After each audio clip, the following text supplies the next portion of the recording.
These are our amazing women leaders that are going to be speaking with us today. And you're a great group, personally and professionally.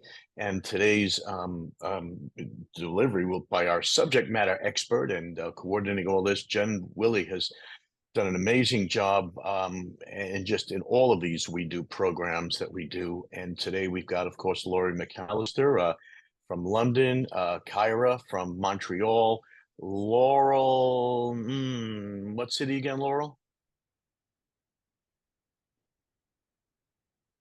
Laurel Rossi. Yes. I think out west a little bit. Leslie Lee from New York and Joni from South Dakota. So we're going to talk about AI and how to boost your confidence with these tools and impact at work. So thank you all for leading this leadership today. And we've got it on all good time zones for DPW members around the world. Thank you, Mr. Kelly. And by the way, the Hive Stack is by Perion. That's the official name now. And look at, by the way, could we go back from it? Look at Vistar's new logo. Very clever. Well done, Leslie. Basically, that's a V and an M, right, Leslie? Yep. Yeah, very cool. All right, good. Thank you, Blake. Next, this is what we did last week. So we had amazing leaders from all over the world speak to our members in intimate settings, very interactive. Everybody got to meet. Everybody got to speak. In fact, Dom and our head of actually our head of global marketing for eBay and Dom, head of global streaming marketing, joined us at our board meeting. Jen Ball was amazing from BBC. Michael Epstein, global CEO of Starcom. Rob Rakowitz, Jay, and Stephanie spoke about sustainability. And for those folks on the call, it was great to hear MasterCard say they've got three big focuses. One is sustainability, the other is brand safety, and another one to be revealed that really targeted our medium. And they were great interactive discussions. And Kate Scott Dawkins kicked off with the global projections, of which out of home is up, and digital out of home, of course, is doing really well. And it was a great group last week, a frenetic couple of days, but it was very interactive, and a lot of our members got to meet intimately and have great discussions and follow-ups with these true global leaders. So thank you for that one, Blake. And please join us on July 10th, WE.DOOH.com, a great creative member that is actually 25% owned by Group M. They do amazing anamorphic, they do 3D work, they do a lot of interactive work in the out-of-home world.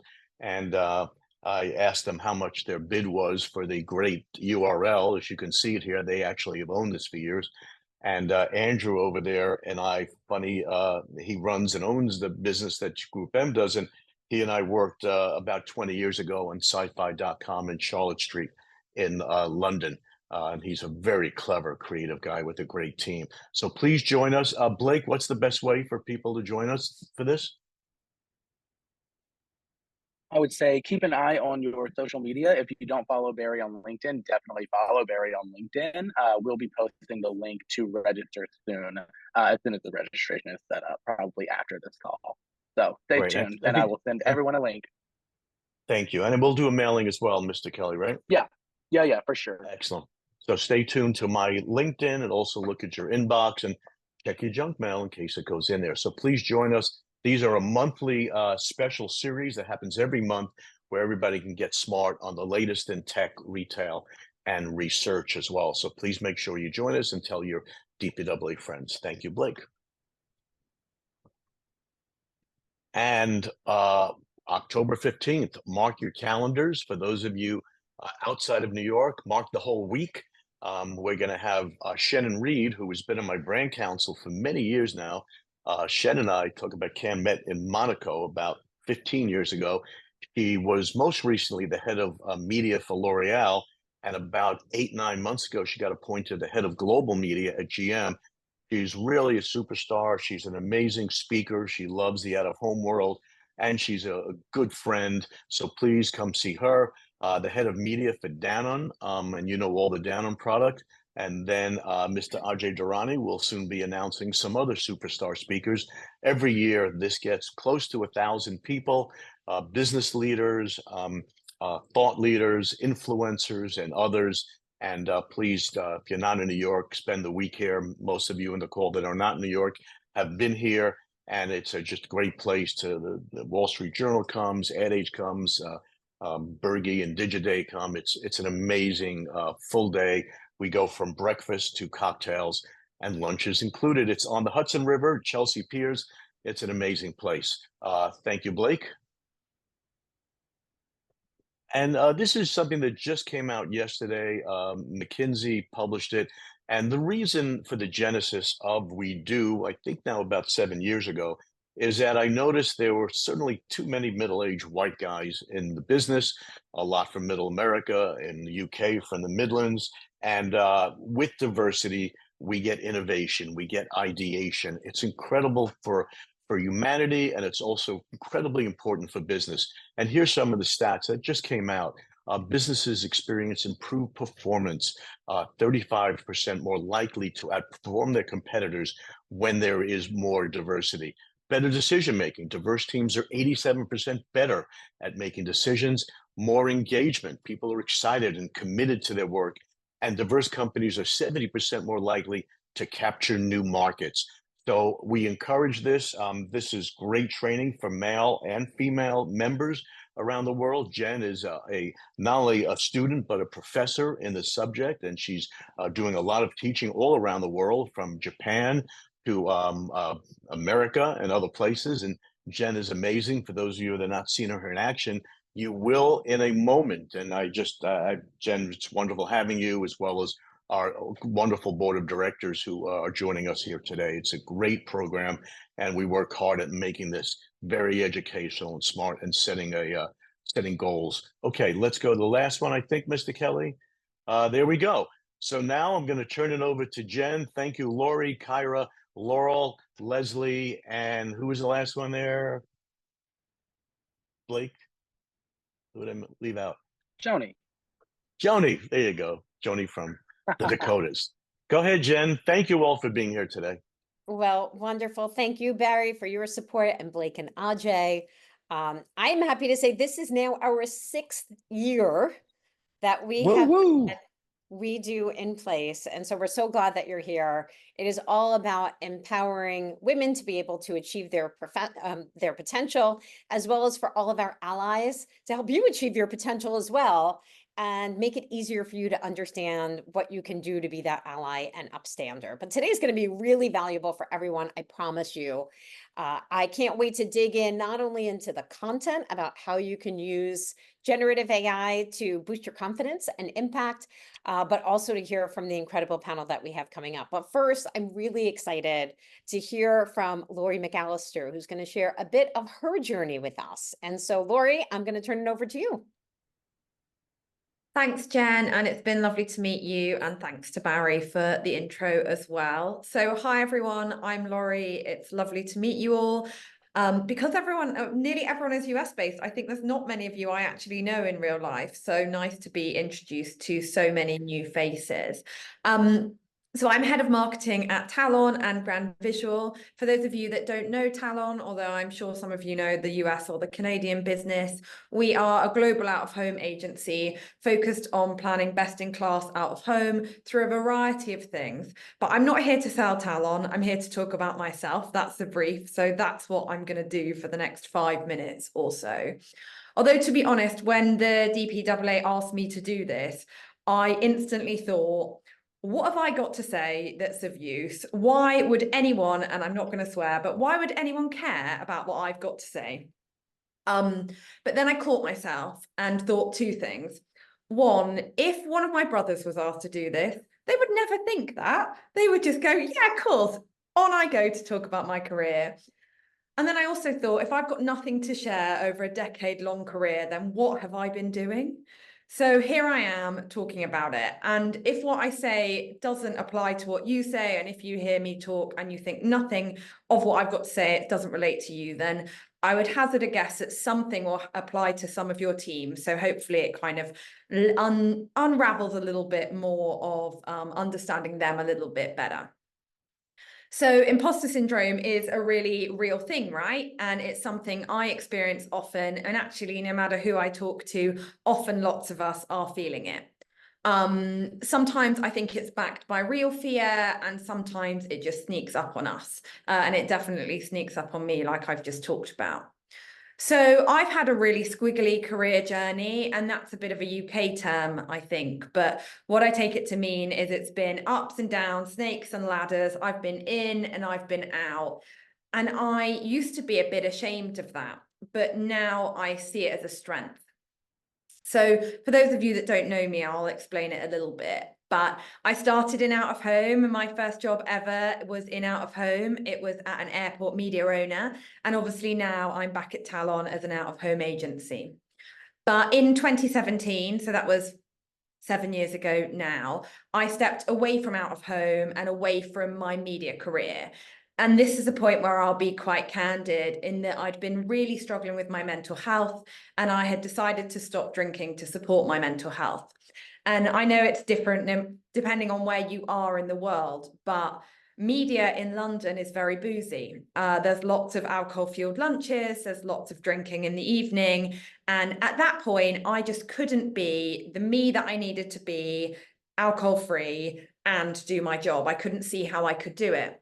So I sort of stepped away from my job in London and moved to the countryside, started over almost. I built a freelance career, writing, teaching yoga, doing everything that I wanted to do whilst I worked on my mental health and my sobriety. So a bit of freelance work I did then turned into working 3 years at a digital agency, which was a great learning experience for me because I had been out of home centric my whole life. And so I learned how to speak the language of digital. I worked with a lot of media planners and some huge budgets on kind of where we were going to put that money across the digital landscape. And then I went to Cambodia for 18 months. So my pandemic experience was quite different to everyone else's in that I spent 18 months living and working remotely in Cambodia. Gave me a whole new experience of loads of stuff to do, still was in a role, and I also learned to speak Khmer. So Nyom Nie Pesa Khmer is I speak Khmer, if anyone needs to know that in Cambodian. I'm not as good as I used to be, I discovered when I met someone from Cambodia the other day. Anyway, back into the room. In 2021, I was ready for a new challenge. And I don't know if anybody on this call's worked freelance before, and this might not have been your experience, but I ended up quite often being hired to be the marketing person on a contract or the writer on a contract. And I would therefore be the most experienced marketing person on the job because that's what I'd been hired to do. And in 2021, I decided that I wasn't ready. I wasn't kind of done learning. And as much as self-improvement I could do and extra study, I wanted to learn from smart people around me. And so I went back into getting a corporate job. And it's worked because here I am today learning from people like Jen and from everyone at the DPAA. But that took me back to Talon. And at almost 5 years alcohol-free, I felt ready to get back in the physical room post-COVID of an office and of a work environment. And now I head up the marketing team at Talon and Grand Visual and look after all kind of brand and marketing outside of the US. And to link it back to the subject, I use AI every day. For me, it's like a very smart intern that gives me the space to focus on bigger projects. So I am excited to hear from Jen about how to use it to be more fearless at work. Because over the last few years, I've built my confidence to be able to stand in a room and say no to people. So being alcohol-free, managing my mental health at work, I have to be quite boundaried, and that's something that I've learned to do over the years. And being able to say, no, thank you, I don't drink in Cannes, as I'm sure some of the people in Cannes would be testified to, does take quite a lot of confidence. But beyond that, what I've learned to do is to challenge environments that centralize alcohol and to begin to build a more inclusive culture at work. And it's one of the things I really champion at Talon. I co-chair our DEI committee to make sure everyone feels like they belong at Talon. And obviously that extends beyond alcohol, which has been my passion point, to gender, to race, to sexual orientation. We want everyone to feel they belong at Talon. And Talon have given me that environment to thrive. But going back to the concept of decentralizing alcohol from the workplace, which again, I recognize whether you're in the UK or the US, it is a bit different culturally. But decentralizing alcohol, it's an interesting one because it links quite nicely to a way that I have begun to manage my imposter syndrome.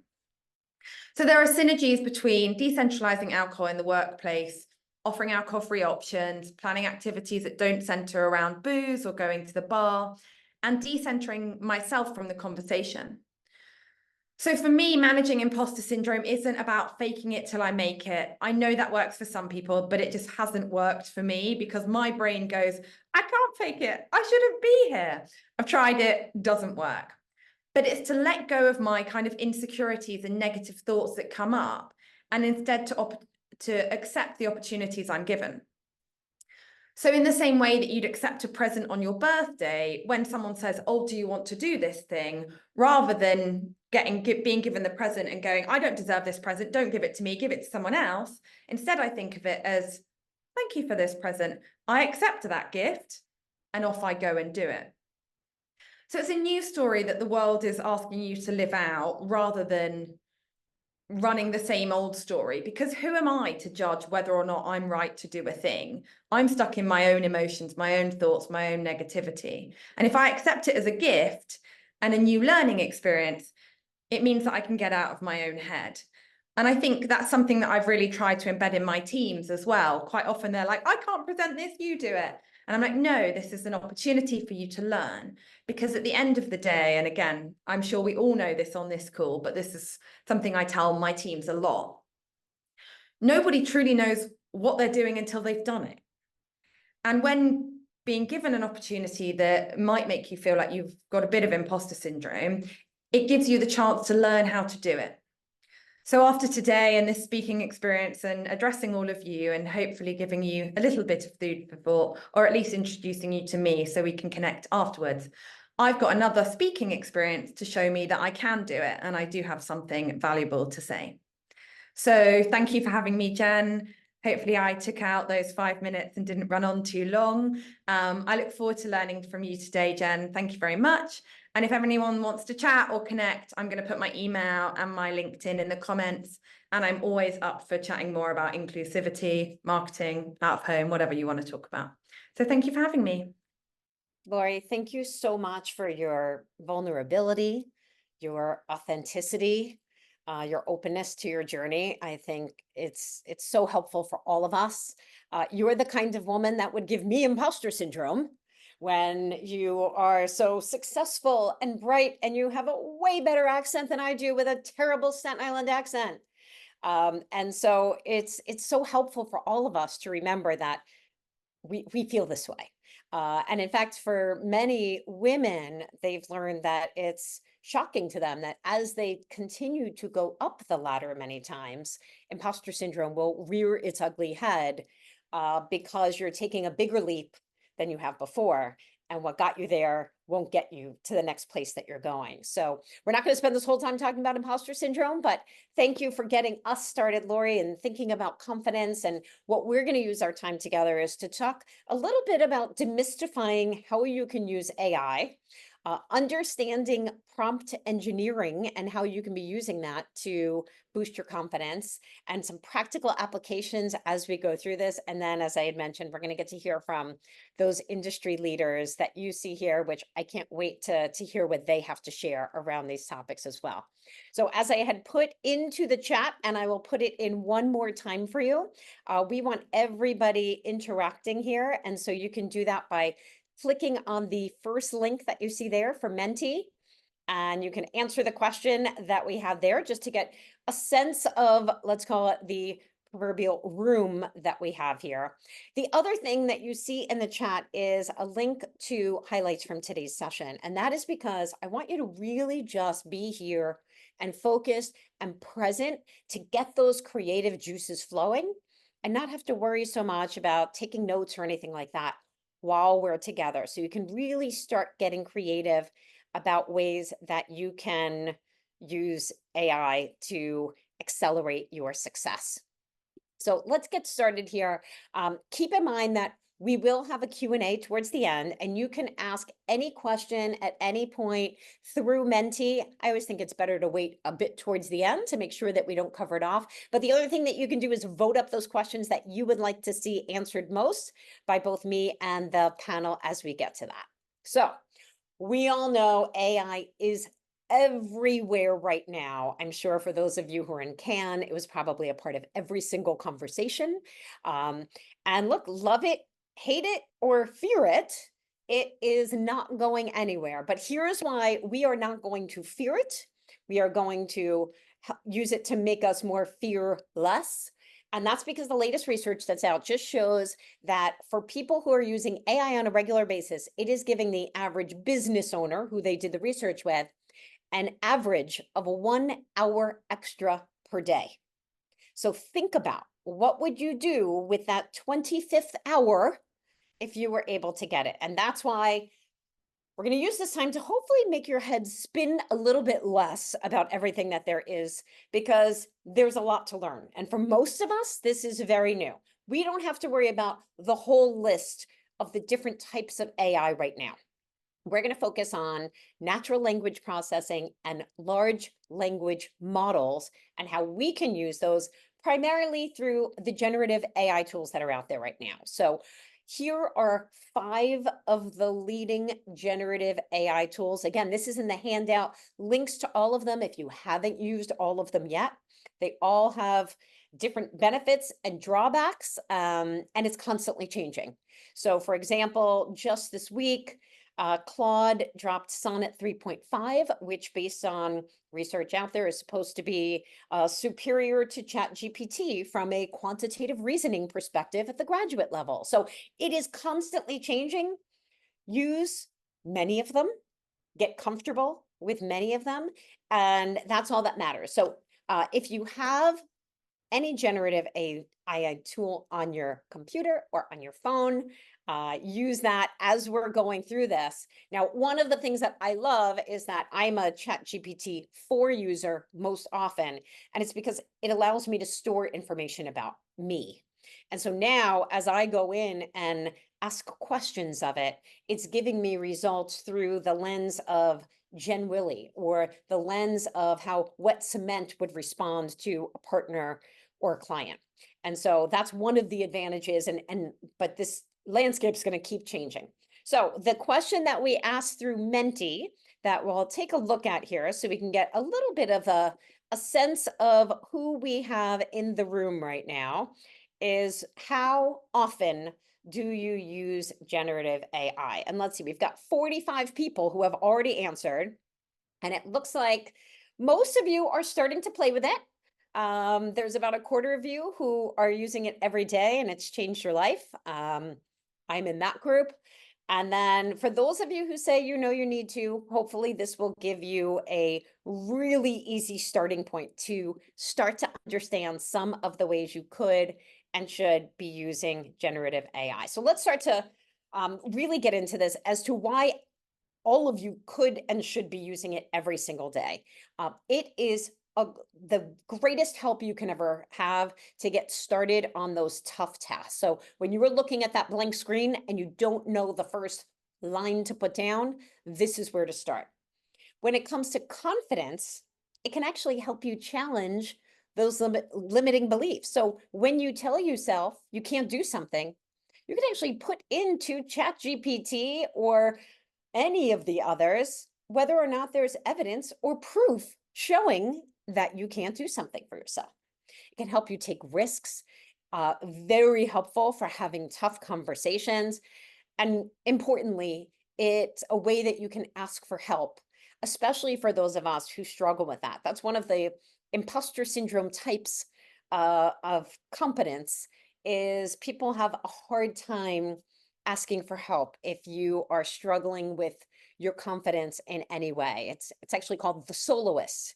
And it's that even though we may be struggling and would love to get help from others, we are concerned that we're going to be seen as a fraud or a fake, or we're going to be found out that we're not as good as those colleagues or peers think that we are. And so even though we benefit so much from their help, we don't do it. Well, ChatGPT and Claude and Meta and Gemini, they're not judging you. Okay, so you can ask for help all the time. And so as we think about this journey, one of the most important things I want you to understand is to get creative with prompt engineering. That is the fancy way in the AI world, we say, asking questions or giving directions. That's as simple as it is, but it's called prompt engineering. And so we'll look at, there are 8 different types of prompts, and huge credit to Shelley Palmer. He developed the list of 8. If any of you don't follow Shelley Palmer, he's brilliant. I definitely recommend you sign up for his newsletter. It's a way to really stay on top of what's happening with AI. And so we're going to walk through these. And again, this is in your handout, that if you didn't do it before through the chat for any reason, you can just open up your camera app, hover over the QR code that you see on the screen right now. And that is yet another way that you can download the handout and recommended resources for after today. So we're going to cover off on the fearless fundamentals that we focus on at Wet Cement of confidence, communication, connections, control, and culture, and how you can use generative AI in each of those. So let's start with confidence. So this is an area that has been studied for about 45 years now, specifically around high-performing women. And if you are somebody who identifies a woman, and on this meeting, you are very likely a high-performing woman, where we tend to doubt our abilities. But it's not something that is just unique to women. About half as many men will feel the same way. And certainly in today's world, we recognize that gender is not binary. There are many different shades in the spectrum, but for the ease of the conversation, I may be using terms like men and women, but please know that includes our friends who are non-binary, trans, and queer. Confidence is a skill that develops with awareness and practice. Think of confidence as being like a sports skill. One of the most important words I want you to really think about here is awareness. And that is because if we are not aware of what we have done so far, just as Lori had said, she's got one more speaking engagement under her belt. That's going on a big list of other speaking engagements. Then you're not going to have that confidence that you build with doing what it is that scares you. So at Wet Cement, we did some original research with behavioral scientists at Wharton. And one of the things that we found is that when we looked at a variety of the dimensions of confidence that's out there, both men and women, all of us, struggle with our confidence. Let me orient you to the slide here. What you'll see on the left bar in black is how women responded, and the right bar in red is how men responded. The question that we asked was, compared to the average person your same age and gender, how good are you? We gave them a number of different professional skills. So speaking up in meetings, presenting to peers, presenting to superiors, advocating for yourself, negotiating, and strategic networking. And while you will see that there is a statistically significant difference between how different genders responded to this, on nearly all of these dimensions, we're giving ourselves a failing grade. Now, research shows that if you are a woman, especially in a predominantly male field, like we have in tech and digital out of home, it's going to only amplify those feelings. And some of the things that can really hurt confidence of people who identify as women is the fact that many times we believe we have to dim our bulb to be seen in a positive way. And we find ourselves in this struggle balancing between warmth and likability along with strength and competence. And there's some interesting research that came out just this past year that shows that part of why we're dimming our bulb and really struggling with this is because in research that was done, it showed that when high-powered men speak a lot in meetings, it's reflects upon them positively. When high-powered women speak a lot in meetings, it reflects upon them negatively. And that negative perception is by both men and women. And so it's so hard for us to figure out, how do we engage and do it the right way? And this is why so often right now, the latest numbers show that about 3/4 of professional women will identify with feelings of imposter syndrome in any given year. And it's that inability to believe that your success is deserved and that you legitimately achieved it. It wasn't by accident. It wasn't because you were in the right place at the right time. It is because of your effort or skill. And certainly this can be a big speed bump, a complete barrier for you progressing in your career. And so that's why I want to get a sense, as we start to shift into how you're going to use AI for this now. Tell me in the Menti, and I'm going to switch over here so that everybody can weigh in on Menti. What is a situation, a skill, or a task where you find that you lack confidence? So take a moment. You don't need to write a whole paragraph. Just give me a word or two where you wish, of all the things out there, that you felt more confident doing this. And that way we can focus more of our time in our session on the things that perhaps many of you may share. So let's see what kind of responses we have coming in so far.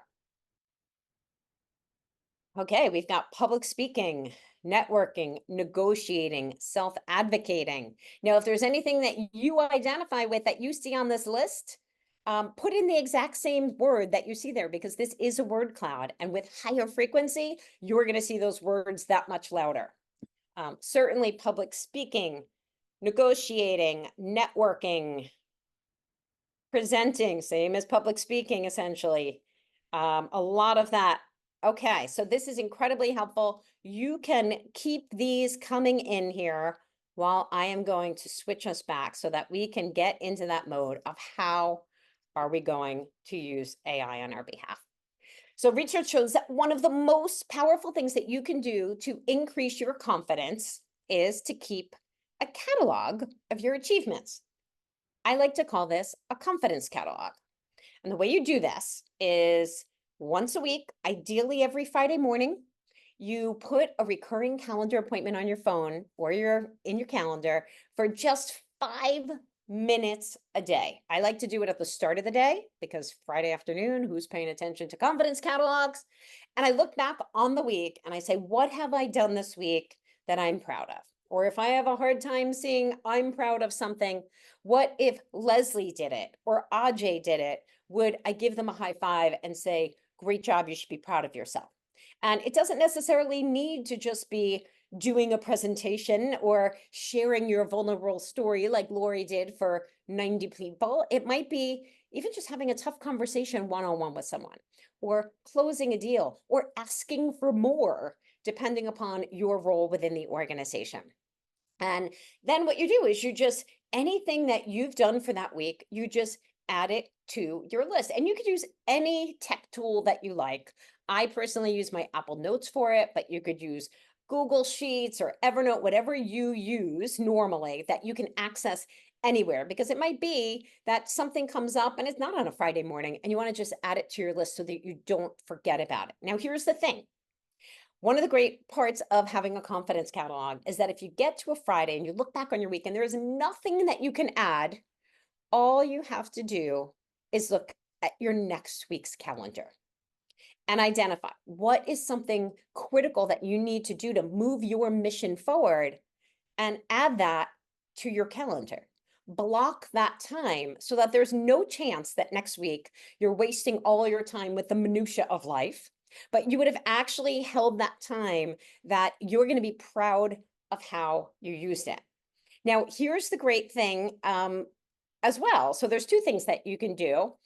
First off, you can use this with your manager on a regular basis, because as we may or may not know, women are less likely to self-promote what it is that we've done.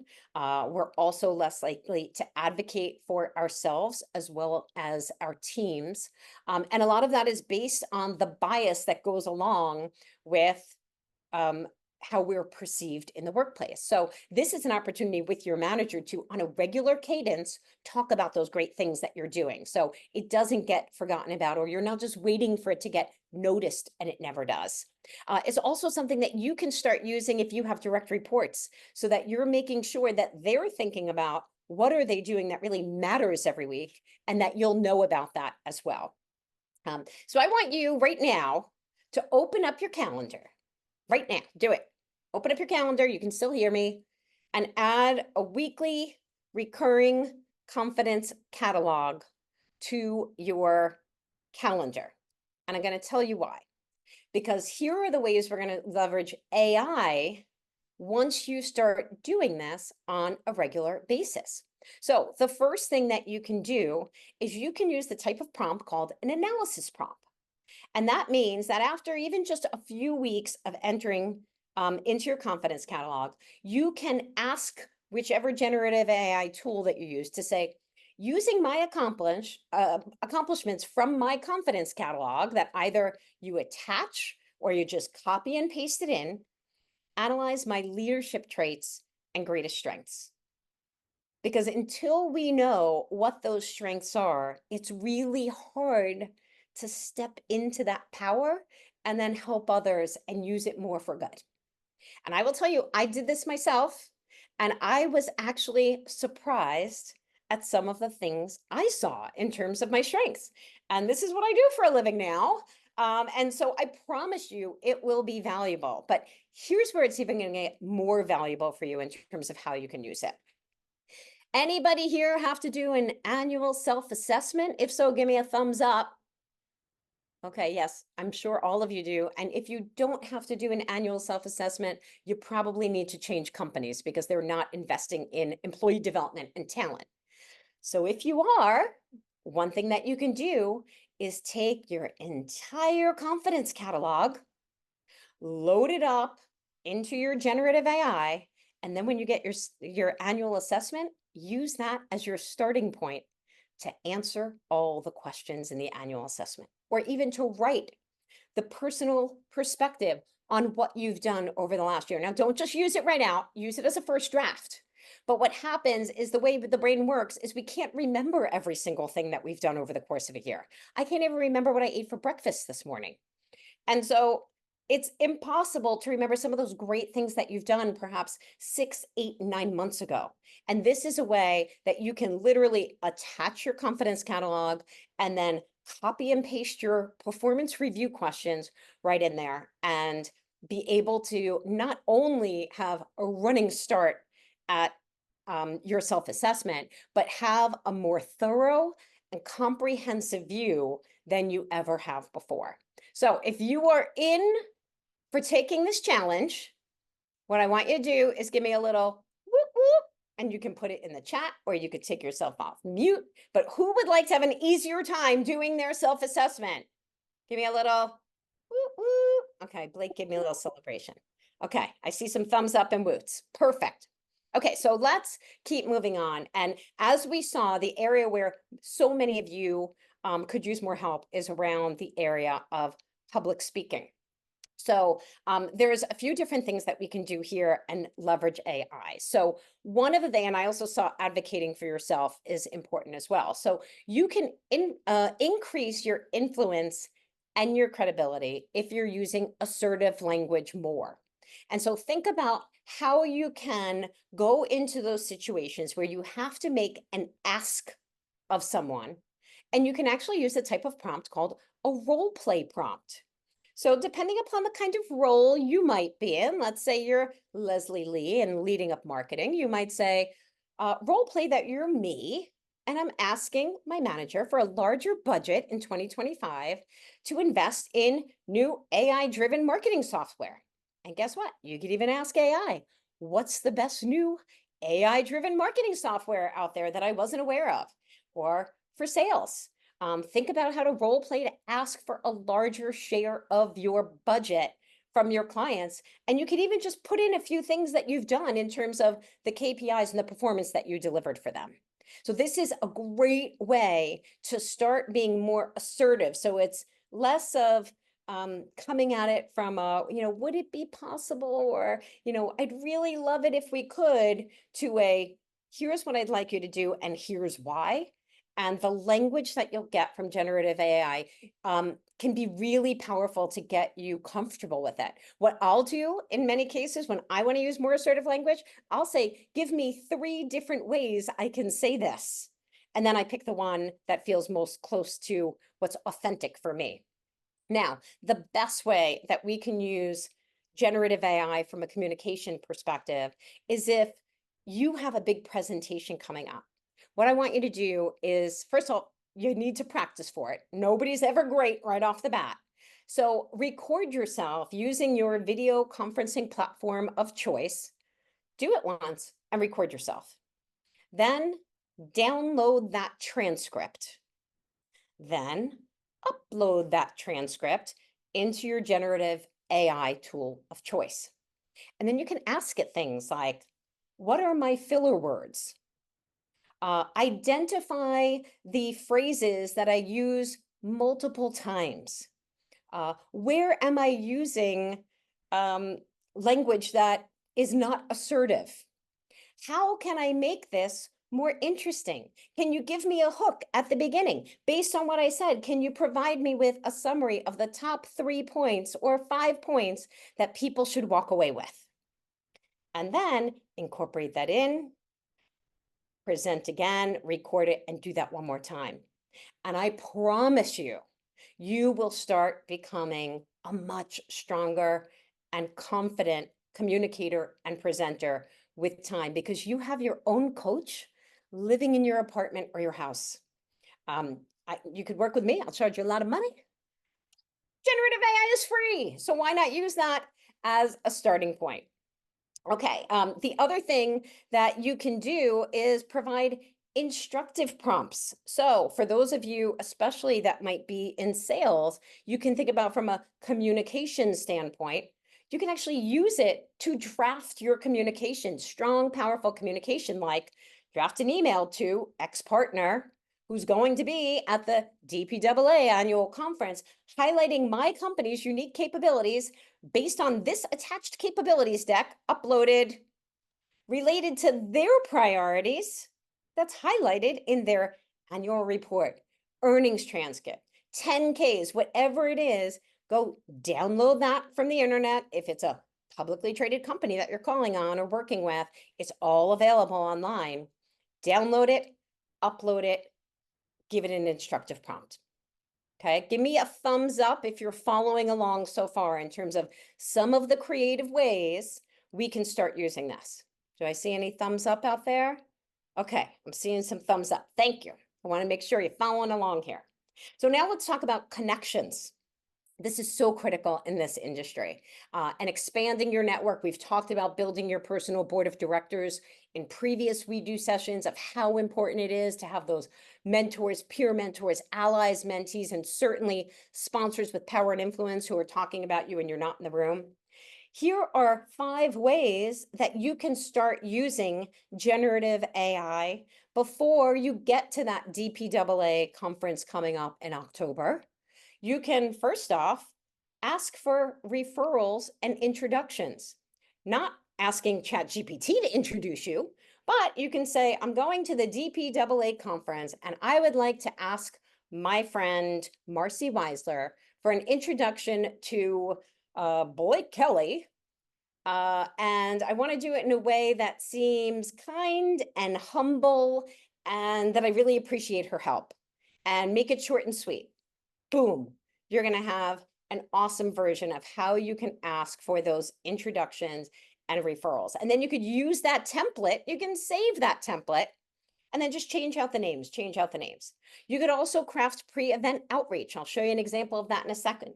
You can think about how you can use it for conversations at networking. We just saw that that's one of those areas where you'd like to have more confidence. Well, you can have it role play conversations for you. And I'll show you how to do that too. You can have it easily craft a LinkedIn follow-up invite and message to people that you meet there, and even write a LinkedIn post. I actually tested this out. I used generative AI to write a pretty great LinkedIn post for me. as they were saying thank you at the end of a webinar I was on. I wasn't giving it, I was in the audience. I took a few notes, put it into generative AI, and got a compelling LinkedIn post almost immediately. So I'm going to tell you how you can do these things, but I'm curious, is there an industry networking event that zaps your confidence the most? So tell us right now in Menti, which industry networking event are you like, oh gosh, I could really use some help with this one?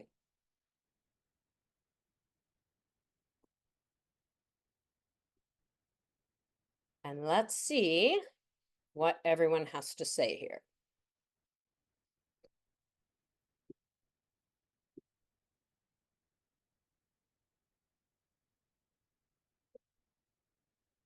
Cannes, whew, that could be a tough one. There's a lot of FOMO going on at Cannes. And nothing feels worse than walking into a big crowd and everybody looks like they're living with their rosé and you don't know anybody, right? The DPAA Summit, well, guess what? We're all here for you. We can all do this together. And actually, you can use this as a starting point for the DPAA Summit. How have you been using AI since we went to that workshop? Or have you been to any WE.DOOH events recently? Which one have you found most valuable? Or we're looking to add to our committees for WE.DOOH so we can make a bigger impact. What would you be interested in being a part of? Okay, conference happy hours, absolutely. I think that could be one of the most difficult because you're all coming in many cases, even from different companies and sometimes different industries.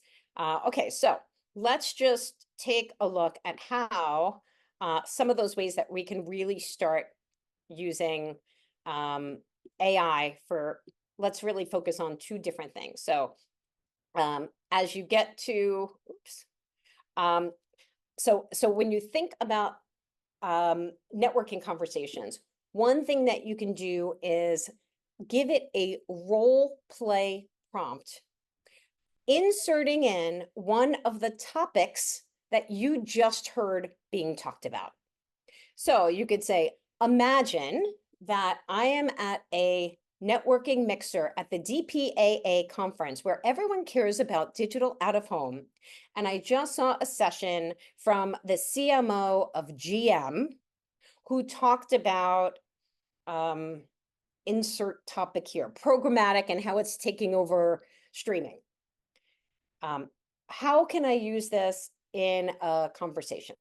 And it will give you a role play so that it's not just that first question, because many people can get comfortable with the first question, but it's the follow-up ones, right? You can also, on the flip side of that, use it to help you get out of conversations at a networking event. So you can ask it, what are 5 different ways that I can extract myself from a conversation with someone at a networking event? I'll give you 2 of my favorites. Ask them, how many people are you hoping to meet at this event? And they say a number, you say a number, whatever your number is, say, oh, I'm almost at my number. I hope you meet yours. Bye-bye. You know, so nice meeting you. And then also you can say, it's always so great when we can introduce each other to people and then introduce that person you're talking to someone that you know and hand them off. The other thing that you could do with LinkedIn follow-up invites is simply put in the event that you were at, the name of the person, and a little bit about what it is that you do. Again, you can upload your own company's media kits, capability presentations, etc., and then tell generative AI, I have 300 characters, make this as compelling as possible, including in where I met them, what I do, and what we talked about in 300 characters. And boom, you've just saved yourself about 15 minutes of trying to figure out how to get that all in there. Okay, so with the time we have left, we're going to focus on 2 more quick topics here. Control. So how can you use AI to have more control? Well, there's a lot of different ways that you might want to do that. It could be around negotiations, which is one of those things we saw as well in terms of those areas of confidence. Here are 5 ways that you can use it to help you. So scenario planning. Put into generative AI the exact scenario that you're in, and that can help you with formulating your strategy, You can also identify how can I make this a win-win positioning when I go in for negotiation. So it's not I'm asking for this and nothing in return. And you could do that by saying, I'm going into negotiation. I will be asking for X. I know that they value A, B, and C. How should I offer this up and what should my strategy be? What could be the concessions that I give up and in minimized or diminished categories so that I'm giving up as little as possible towards the end, but it's all things that they might care about. And certainly you can use it for anticipating objections that might come up. Again, put right into ChatGPT. I am negotiating with X company about this topic. In the past, they've wanted X, Y, and Z. Our biggest competitor is doing A, B, and C. Give me a list of the top 10 objections that may surface in this conversation. Get the objections, and then you can even say, based on my company, because you've already uploaded information that can be shared about your company, what are ways that I could handle this objection? And you're going to be in such a better place to take control. Now, you can also use this for your own personal good, not just for the business side of it, of using a creative prompt, like imagine a scenario. So we just talked a little bit about Cannes. I'm sure many of you are still hungover. Create a strategy to ask for an increased budget so I can go to Cannes next year, along with 3 possible objections and ways I can overcome them. Or certainly for anyone, again, asking for a raise or a promotion, and identify potential objections and ways that you can overcome them. Okay, so we don't need to do this all alone anymore. Now, if you want a raise, or you'd like more money, or you want to be drinking rosé on the beach next year, give me a whoop whoop in the chat right now. Or you can do it out loud. Whoop whoop, each one. Okay, I don't see anybody in the chat saying that they want. Okay, there we go. There we go. Ooh, I got a little scared there. Okay, so who is going to use this to help you position why you deserve that raise, promotion, equity grant, whatever it might be? Use ChatGPT in combination with your confidence catalog that will help position you for why you deserve that. Finally, before we move to the panel, let's talk about culture. And as you may have noticed, I have quite a few AI generated images in here. And I want you to take a look at this. Can you find what's wrong with this image? By the way, what I asked it to create was an image that shows people in tech and digital out of home mastering prompt engineering. Let me see. Anybody in the chat, tell me what's wrong with this. I'm opening it up here. 3 arms, men with 3 hands, extra arm, all men, not only all men, all white men. Things are spelled wrong. Okay. Part of why I am sharing this terrible picture is that we need humans in the loop. Okay. This is such an important part. And this is why I'm saying do not ever use something that you get generative AI to get you started on without reading it and rereading it and adding to it. But very importantly, there is so much bias that is baked into AI. And that's because it has learned based on everything that's already out there in the internet. And there's so much bias that's in the internet. And it can't spell. It wouldn't literally pass a first grade spelling test. So this is why we need what's called humans in the loop. This is why we need to ask questions of the data, of the images, of the analyses that we're getting. Because you really have to get very specific and dig several times deep. But if and when you know that there is so much bias that's in there, there are also so many ways you can use it to create a more inclusive culture. Just as Lori had said that she is pushing her peers in the industry to find more alcohol-free ways to get together, you can ask generative AI. I'm looking to create a team event at 4 p.m. on a Thursday in this city. What are 10 recommendations of what I could do with our team of 10 that will not be inaccessible to anyone and does not revolve around alcohol. And you'll get 10 great recommendations right there. You don't have to work so hard at some of these ways that you can create a more inclusive culture anymore. There's also so many ways that you can be using it. If you are in any position of power, and I know there's so many of you here where you are hiring people or you are managing people, you can use this in so many different areas, from analyzing your job descriptions to make sure that you're using gender neutral language, because that's baked into many job descriptions, why women don't apply at the same rate as men, because it's not designed for how women would respond to it. Certainly for performance reviews, you could actually upload all of your team's performance reviews before you share them and say, analyze these performance reviews to see if I am exhibiting any bias based on any diversity dimension, race, gender, sexual preference, age, disability, you name it. You can use it for providing feedback and making sure that you're doing that in a way that is not biased at all. Looking at your employee diversity, boom, upload your numbers, you'll see immediately. And then certainly looking at pay equity. And there are great tools out there like Textio that can actually help you write feedback for your employees or write job descriptions that will allow for totally gender neutral and inclusive language that's out there. So we covered off a lot in this portion, and I hope what you will walk away with is certainly that it's going to save you time and money. You can really start to use it to strategize on what is most difficult. So I know Lori said she thinks of it as a really smart intern. I think of it as a thought partner. I think of it as, I have hired a free marketing person, I have hired a free negotiator, I have hired a free strategist, I have hired a free communications director, and so on, and so on, and so on. And you now have essentially a mentor in your pocket. Okay, so anytime you are struggling with someone, use it. Play with all those different prompt types that we talked about. Make sure you don't let it just go off on your own. You've got to keep that human in the loop to identify the bias and the errors and just get started. Just do it. So we covered off on a lot.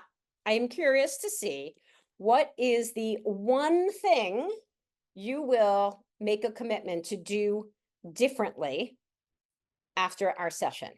So again, you don't need to write a short story. You could even use ChatGPT to write your answer for you if you want. But I want to hear from you directly. So tell us, what is that one thing you are going to make a commitment to doing? And while you're thinking about that and writing it in, I want to say, if you are going to add a confidence catalog to that list, which I really hope you do, get an accountability partner. Get somebody that on Fridays, you're going to share out what you put on your list, because it will keep you accountable. You'll have a deadline. You'll feel like a loser if you don't send it. No, I'm just kidding. If you don't send it because you didn't do it, it's also a great reminder of what's gotten in your way of actually doing something that you know will help you. So with that, let's take a look at some of those answers of what you're going to be doing. Starting using AI. Great. I want you to think about what, for those of you who put just AI, I'm going to start using it more. Think of one thing specifically you're going to use it for. I see some confidence catalogs, creating better prompts, using it to detect bias, woohoo, scenario planning, and use it to understand what your achievements are and you market them better. Wonderful. Well, thank you. Keep those coming in. We can hold each other all accountable. And now I am so excited that we are going to switch gears to our incredible panel of Kyra, Laurel, Leslie, and Joni. And so thank you so much for all of you being here and being a part of this with us. And, you know, I would love for us to get started off, I'll say, on the confidence piece of it, because I know that that is so difficult for so many of us. So, you know, Joni, I'd love to get your perspective. What have you found effective for building and maintaining your confidence, especially as things are constantly changing? And for someone like you that lives in, I believe, South Dakota, I hope I'm right, one of the Dakotas, Right. and you're not in the heart of it all. How do you do it? Right. Well, when Ajay asked me to be a part of the panel, I started overthinking immediately. I said yes, of course, and then I started overthinking because I'm an overthinker. And I was like, I don't use AI very much, but I do actually. And one of my examples being from South Dakota, years ago, I was given the opportunity to take on a larger role with our international out-of-home group. I asked for it, I wanted it, and like Lori said, you should accept the gift, right? But again, I started overthinking it. There's a lot of challenges that come along with that, and one of those is traveling. And traveling as a female alone to many different countries over the years has come with its challenges. Many uncomfortable situations that can deflate your confidence, especially when things don't go as planned, right?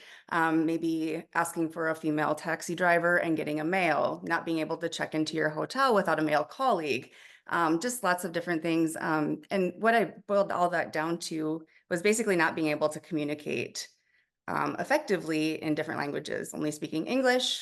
The imposter syndrome comes in and I start thinking, I don't belong here. I shouldn't go. This is for somebody else. It's like, no, I can do this. And that's where Google Translate came in and really helped me feel more confident in my travel. So just being able to communicate with a taxi driver, turning on the microphone function, and being able to express where I need to go, what I'm looking for. And it actually really saved me. One time I was traveling and my payment wouldn't go through while I was in the taxi. The driver pulled over to the side of the road and was going to drop me off, my luggage and all, was going to leave me on the side of the road. A cop car pulled up behind us and he took off. So now I'm in this, incredibly odd situation and not able to communicate. And I remember GP chat and I pulled it up and I was able to explain to him. We talked through the payment processing, and by the end of the ride, we were sharing restaurant recommendations, right? Things like that. So just being able to have those tools at hand that really build confidence. So that's one of mine, I guess.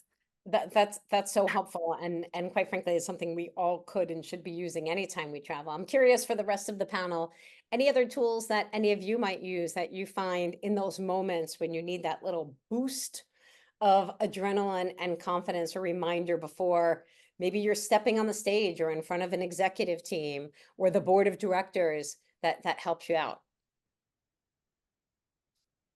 Kyra? Yeah, I can jump in. I mean, I'm surrounded by brilliant people all the time. My boss, Andreas, is one of the smartest people I've ever met. Nina, who's on this call, is brilliant. And it can be overwhelming sometimes, joining, especially in a tech-driven organization. I'm a huge researcher. And I think for me, the more I understand a topic and the more I understand a process, the better and more confident I feel stepping into a space, stepping into a conversation, or speaking up. And especially when it comes to, public speaking or presenting.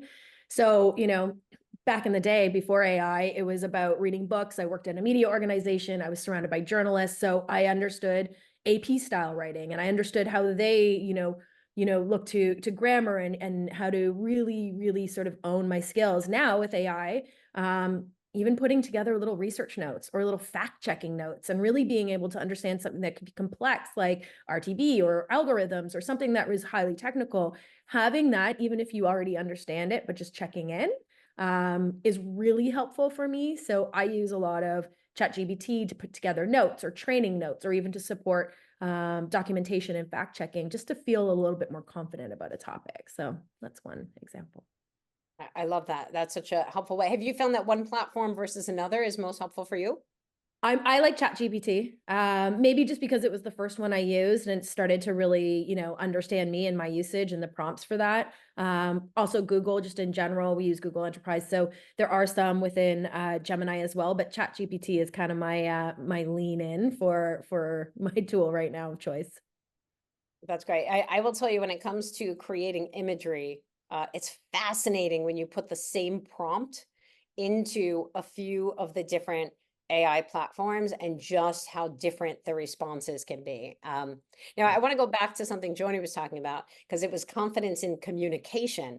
And Leslie, I'm curious to get your perspective as a marketer, if there are ways both from either the written perspective or spoken that you're using some tools and technology that you think could be helpful for everyone. Yeah, definitely. You know, I think one of the biggest communication challenges that I find day to day is that I'm asking my brain to flip between so many different modes during the course of the day. I need to be creative, then I need to be data driven, I need to be kind of assertive and advocate for something, then I need to be in like intake and learning and discovery mode.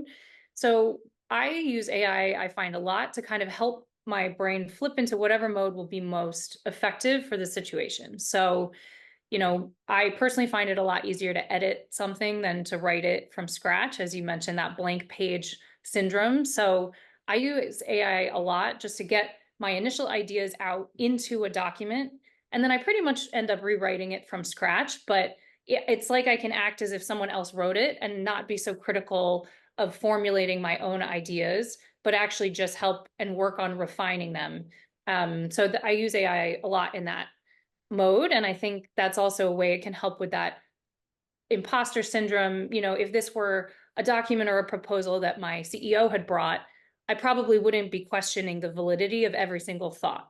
I'd just be trying to work to refine, does the language make sense? Are we telling the right story? So kind of using the tool as well to kind of help with your communication, putting it in someone else's shoes or voice almost. But another way too is kind of, I think you mentioned this a bit, but using tools like AI during meetings to actually capture notes and summarize key takeaways so that during the meeting itself, I can focus on engagement and communication and actually discussion. You know, I think that's definitely sort of a pitfall that frequently women, but people of all genders in their more junior stages of a career can fall into being the note taker or kind of scribe during a meeting rather than really being present, making sure you understand the content and communicating your ideas. So using those tools to make sure you're capturing everything and get that analysis after the fact, but so that in the meeting itself, you can be in engagement mode rather than just transcribing. And I think another way that I use it for communication as well is sort of the flip side of the role playing, Jen, that you walked through. Instead of asking it to act as you can ask it to act as a specific persona. So I do this all the time and I'll say, you know, pretend, act as though you are a front end software engineer, and I'm trying to communicate this concept to you. What are the questions you would ask? How would this resonate with you? I don't have a technical background and I communicate with engineers a lot.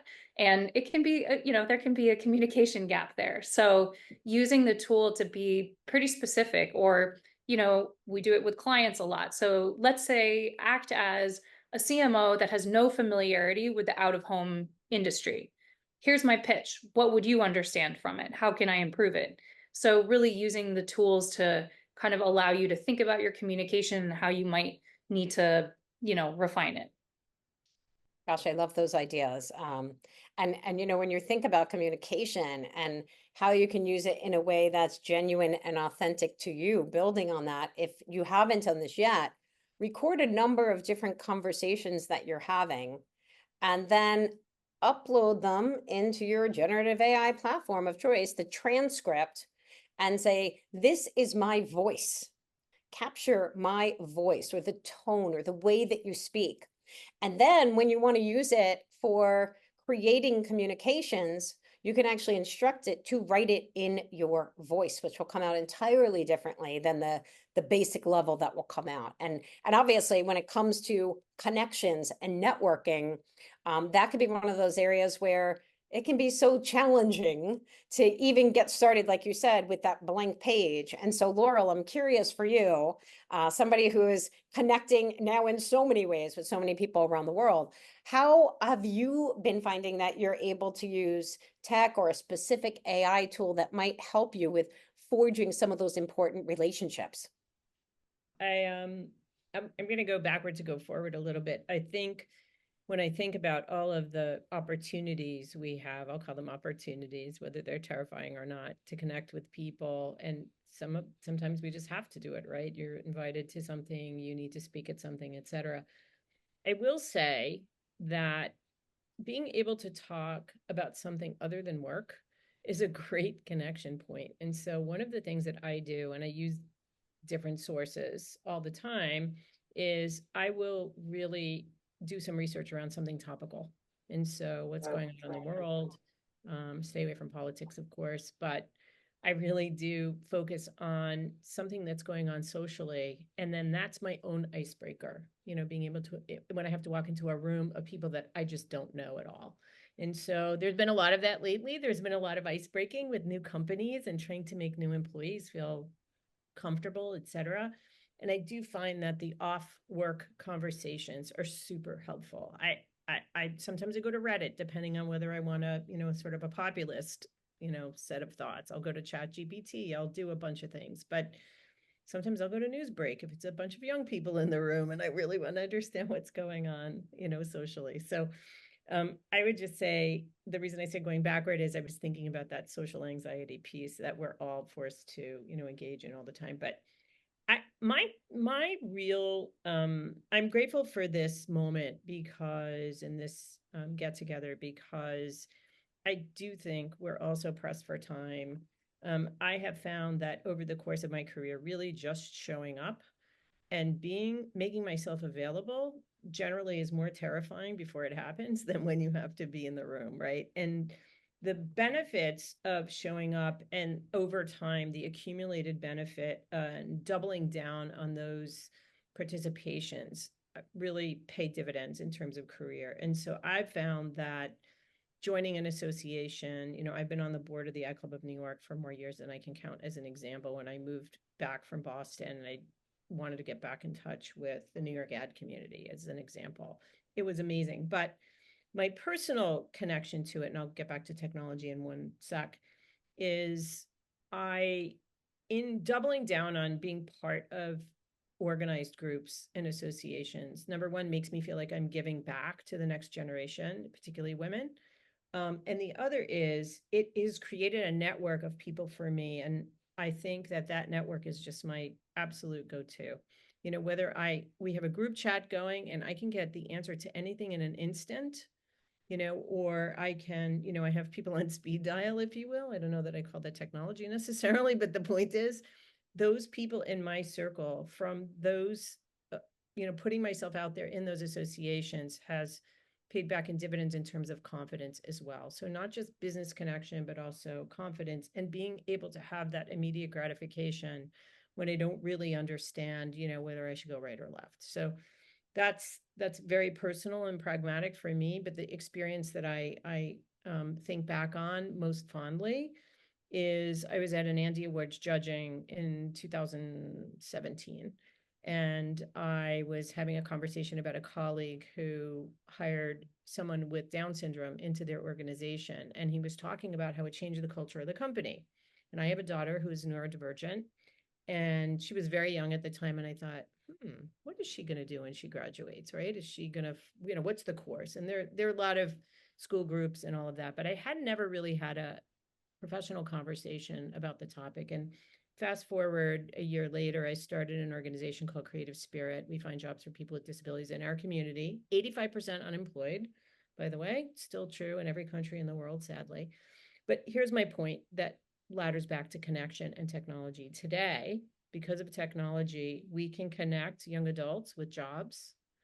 And we built the algorithms, I have to say, used off-the-shelf technology to connect very talented people with jobs in our industry, and that is working tremendously. So my happy story about connection is really about that one conversation I had with a colleague. Fast forward to my passion, my side hustle today, but my passion, and really keeping it close to the community. And I use that speed dial for when I need a favor, not just at work, but also when I'm doing a fundraiser or we want to do other good things, and connect young women, whether they're neurodivergent or not, to one another as well. Absolutely.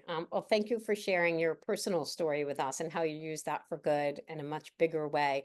Please, in the chat, put in the name of the organization. So if anybody wants to share it with anyone that they love or donate to it, that we could do that.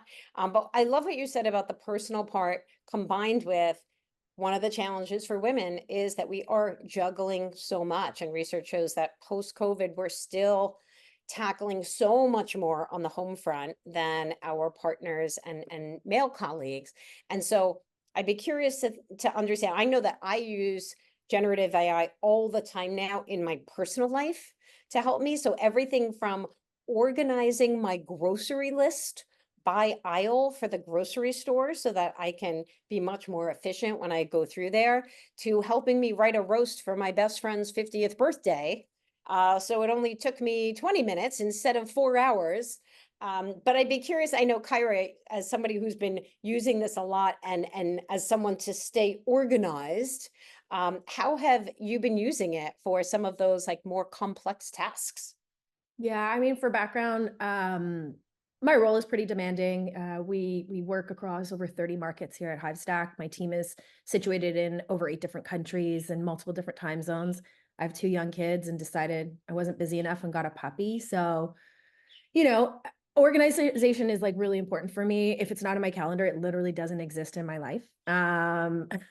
For every partner, whether it's, you know, in work or in my personal life, it's got to go through my calendar. It's the only way we can schedule, whether it's family stuff, outside stuff, personal stuff. I also, you know, play on like a softball team. Like there's so many different things that need to be scheduled. I love, you know, anything that makes my life easier. So productivity apps, whether it's, I actually split them a little bit. For work, I really love reminders because it's sitting across all of my, you know, connected devices through Apple. So Apple Reminders is life. I also love just old school lists, checking things off. So, you know, in a tech space, the reminders helps me have that sort of satiation of completing tasks. I live with my notes app everywhere. So it's everything from like my grocery lists to self-care to reminders, kind of similar to, you know, journaling. Everything goes in my notes app. So I love that as well. But I actually use AI a lot for things like, yes, grocery lists, training, you know, setting up, you know, a training schedule, whether it's with a new hire in the workplace or with, you know, a new puppy at home. I'm utilizing, you know, from a visual thing, I'm a visual learner. I really help find that, you know, visuals help everyone else. So I'll use everything from, you know, ChatGPT on building out some type of, you know, pattern visual to using something like Midjourney that can help build actual imagery, leveraging AI and stock photos. I think, you know, using examples are really, really important. So for me, I'm utilizing as much software as possible. Google Suite is everything right now with Gmail. Adobe Creative Suite has so many different things.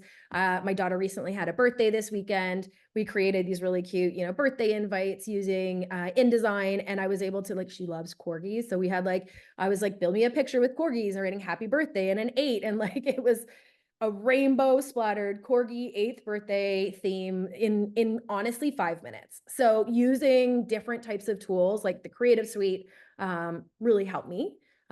They also help my team. I also find that sometimes as someone who's leading both creatives, working with technical, you know, people, as well as copywriters and different types of creatives, getting an example in place is really important on what you want for that outcome. And that can go across into personal life as well. So I utilize a lot of, you know, AI tools just to even set an example of here's where we want to be. What does success look like? Here's an example, obviously not polished, even it's almost like storyboarding for your life, you know? And I think that that's really helpful. And then I also sit on the board of directors for a nonprofit in the childcare capacity. And we went through a pandemic where education and childcare shut down, and it was, you know, extremely overwhelming place to work. And as a board member, we had to advise both, you know, staff and parents and communities and policy on how to navigate unprecedented times. I pretty much exclusively had the role of writing communication, and a lot of the communication was in response. So it's funny, this answer is about control. We're not always in control. And sometimes being responsive in an organized manner is really important, especially in a marketing role. And my job was to respond to complaints, to respond to angry people, to respond to frustration, and to respond to, you know, questions that we didn't even have the answers to. And I found utilizing AI tools, especially in the communication and writing process, helped me deliver no's, or, you know, I'm not sure yet, we don't have that answer yet, or just like challenging conversations. It helped me prepare myself and actually write, you know, the hallmark cards of the negative space, I would say. Those are all such great suggestions and ways that we can get into the right mindset. I'm going to advise everybody right now in the chat, just write in whatever is the AI platform or platforms, regardless, generative or anything else, that you find to be the most valuable. And then that way we can all get smarter together. While you're doing that, since I see we don't have any questions that are in the Q&A so far, we're going to do a round robin speed round around a question that I have, which is for all of the panelists. Are there any specific technologies or innovations that you're excited about that you actually think will help impact women specifically in the workplace? Now, I wish there was one that would empty and load my dishwasher. That has not happened yet. But specifically as it relates to the workplace, anything that you're excited about that you think could help or that you would like to see? Laurel, I'll start with you. Yeah, I think, I think all the read-write technologies are really helpful. I'm a little bit tuned into them because of, disability inclusion, but I will tell you, being able to speak and then see it in text and vice versa has been incredibly invaluable. And, as a neurotypical person, I so appreciate it. And as a sighted and, hearing person, I appreciate it as well. So there are just so many things like that that are so simple, but that for me has been, it helps to cement. I have terrible short-term memory. So for me, it helps to cement memory when I get to see things in writing, et cetera, and vice versa. That's great. How about for you, Joni? Yeah, I guess being a little bit newer to generative AI, I'm excited about GP chat and the time saving that it will allow at work. So editing, I spend a lot of my time proofing work and, just to toss it in GP chat and get some recommendations, or if there's something that I don't like or a tone, just asking for the feedback on that is just a huge time saver, or, writing news releases and quotes and things like that. Social media posts, I get a little bit long-winded, so just tossing it into GPT and saying, hey, shorten this in my tone, right? It spits it right out. So yeah, I'm excited about the time saving. Something that I wish that could happen across personal life and work is having everything, and maybe there is something that all of you know about that I don't, having everything in one calendar that can pull from multiple email accounts, as far as like, my kid needs to be at a sporting event here, and we have this planned here, the dog needs to go to the vet here, all the things pulled into Apple Calendar. Apple Calendar. Yeah, Apple Calendar. I can see all my different calendars in one. Leslie, how about for you? Yeah, I think at an organizational level, the more that companies can use AI tools and data to actually look at people's contributions, performance, delivery, the more it will reduce the bias of, actually looking at women, the high level that they're producing, and from kind of an objective perspective, kind of help advance women. We know that women always feel like they have to contribute, 20, 30, 40% more than male colleagues in order to earn a promotion, something like that. So I'm excited about that at an organizational level as those tools come into play, but same thing kind of from a day-to-day, using the tools for our own self-advocacy. So if you're making the case for yourself for a promotion or for a new project bid or whatever it might be, using the tool to make sure you're not downplaying your accomplishments and kind of putting it through that filter of, am I really making the strongest possible case for this thing that I believe I deserve? And having that objective tool where no one's judging you, you can put in whatever your thoughts are, and then actually having that feedback in helping you, make the strongest possible case for yourself. I think that will help women specifically in the workforce a lot. I love that. Unfortunately, we are at time, so we're going to have to hold off from Kyra. But I want to thank all of you, the panelists, for your time and for your perspectives. I learned a lot on this call. And so I'm excited to put a lot of those ideas into practice. And for all of you, just go do it. If you did have any questions, but you didn't want to ask in front of the whole group, I will stick around for a few minutes if there's anyone who has a question and you want to ask it in a smaller forum. But thank you all so much. Thank you, Barry, Ajay, Blake, and all of DPAA and our DPAA We Do Advisory Board for all that you do to help empower women.